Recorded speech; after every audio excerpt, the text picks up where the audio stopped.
Welcome friends, আবার উপস্থিত হয়েছি নতুন এক বিজ্ঞপ্তি নিয়ে। এসবিআইয়ের তরফ থেকে এক বড় বিজ্ঞপ্তি প্রকাশিত হয়েছে এবং অ্যাপ্লিকেশান প্রসেসও শুরু হয়ে গিয়েছে। এখানে মোট শূন্য পদের সংখ্যা কটা, কিভাবে ফর্ম ফিল আপ করবে, অ্যাপ্লিকেশান ডেট কবে এবং পরীক্ষার প্রসিডিওর কেমন, সমস্ত কিছু বিস্তারিত আলোচনা করব। সঙ্গে থাকুন এবং চ্যানেলটি ভালো লাগলে সাবস্ক্রাইব করে দিন। চলো শুরু করা যাক। এসবিআইয়ের তরফ থেকে বিজ্ঞপ্তি প্রকাশিত। পদের নাম জুনিয়র অ্যাসিস্ট্যান্ট, অর্থাৎ কাস্টমার সাপোর্ট অ্যান্ড সেলস। যোগ্যতা যে কোনো শাখায় গ্র্যাজুয়েশন পাস ক্যান্ডিডেটরা এই রিক্রুটমেন্টে আবেদন করতে পারবেন। আবেদন শুরু 7ই আগস্ট 2026, অর্থাৎ আবেদনের প্রক্রিয়া চলছে এবং আবেদন শেষ 27শে আগস্ট 2026। তোমরা যারা আবেদন করতে চাও যত শীঘ্রই এই লিঙ্ক নিচে আমার ডেসক্রিপশানে লিঙ্কটা দেওয়া আছে, সেখান থেকে গিয়ে আবেদন পদ্ধতি শুরু করে দাও। শিক্ষাগত যোগ্যতা এবং বয়সসীমা, যে কোনো বিশ্ববিদ্যালয় থেকে যে কোনো শাখায় গ্র্যাজুয়েশন পাস এবং বয়সসীমা 1/4/2026 অনুযায়ী, অর্থাৎ সর্বনিম্ন 20 বছর ও সর্বোচ্চ 28 বছর হতে হবে। বয়সের ছাড় ওবিসি প্রার্থীরা ক্যান্ডিডেটরা তারা ছাড় পাবে 3 বছর, SC ST প্রার্থীরা 5 বছর এবং PWBD প্রার্থীরা নিয়ম অনুযায়ী ছাড় পাবেন। শূন্যপদ কত? রাজ্যভিত্তিক SC ST ও OBC ক্যাটাগরি ব্যাকলগ শূন্যপদ পূরণ করা হবে। তবে প্রতিটি রাজ্য ও কেন্দ্রশাসিত অঞ্চলে সার্কেল ভিত্তিক শূন্যপদের বিবরণ অফিসিয়াল নোটিফিকেশানে উল্লেখ রয়েছে।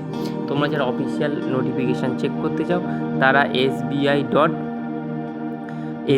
sbi.bank.in এই লিঙ্কে ক্লিক করে ওখান থেকে নোটিফিকেশানে গিয়ে নোটিফিকেশান ডাউনলোড করে দেখে নিতে পারো। আচ্ছা, অনলাইন প্রক্রিয়া SBI অফিসিয়াল ওয়েবসাইটে যান, যেই লিঙ্কটার কথা বললাম sbi.bank.in এবং ওয়েব এবং কেরিয়ার্স, এখানে গিয়েই তোমরা অনলাইনে ফর্ম ফিল আপ করতে পারবে এবং অনলাইনে ফর্মের সকল তথ্য সঠিকভাবে পূরণ করবে। স্ক্যান করা ছবি বা স্বাক্ষর বা বাঁ হাতের বুড়ো আঙুলের ছাপ ও হ্যান্ড রাইটের ডিক্লারেশন আপলোড করতে হবে এবং ফি জমা দিয়ে ফর্ম সাবমিট করতে হবে এবং শেষে প্রিন্ট আউট সংগ্রহ করতে হবে। আবেদনের ফি কত? আবেদন জেনারেল OBC EWS প্রার্থীদের জন্য 750 টাকা এবং SC ST PWD EX serviceman প্রার্থীদের কোনো ফি নেই। নির্বাচন প্রক্রিয়া কেমনভাবে সিলেকশন করা হবে? 3টি ধাপে পরীক্ষা হবে। প্রিলিমিনারি পরীক্ষা, মেন্স পরীক্ষা এবং স্নানীয় ভাষায় পরীক্ষা।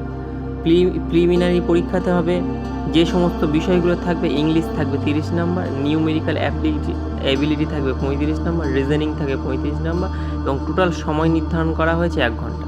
মেন্স পরীক্ষা হবে 200 নম্বরের। জেনারেল ও ফাইন্যান্স অ্যাওয়ারনেস থাকবে, ইংলিশ, কোয়ালিটেটিভ, রিজনিং ও কম্পিউটার, সময় থাকবে 2 ঘন্টা 40 মিনিট এবং শেষে স্থানীয় ভাষায় পরীক্ষা, অর্থাৎ সংশ্লিষ্ট রাজ্যের নিকট নির্দিষ্ট স্থানীয় ভাষায় দক্ষতা 10ম বা 12 ক্লাস ভাষা থাকলে লাগবে না।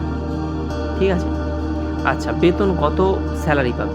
এখানে প্রথমেই বেতন দেওয়া হবে 19,900 থেকে শুরু এবং মেন ইন হ্যান্ড বেতন আনুমানিক 37,000 থেকে 40,000, অর্থাৎ মেট্রোপলিটন সিটিতে এই ভাতা দিয়ে এবং HR ও অন্যান্য ভাতা সহ 37,000 থেকে 40,000 পাবে।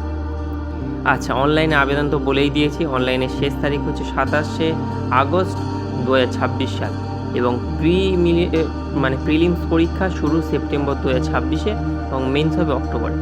তোমরা যারা প্রিপারেশান নিচ্ছ ব্যাংকের পরীক্ষা, তারা দেরি না করে শীঘ্রই আবেদন করো এবং যদি চ্যানেলটি ভালো লেগে থাকে সাবস্ক্রাইব করো এবং ফলো বাটনটি অবশ্যই ক্লিক করে রাখো।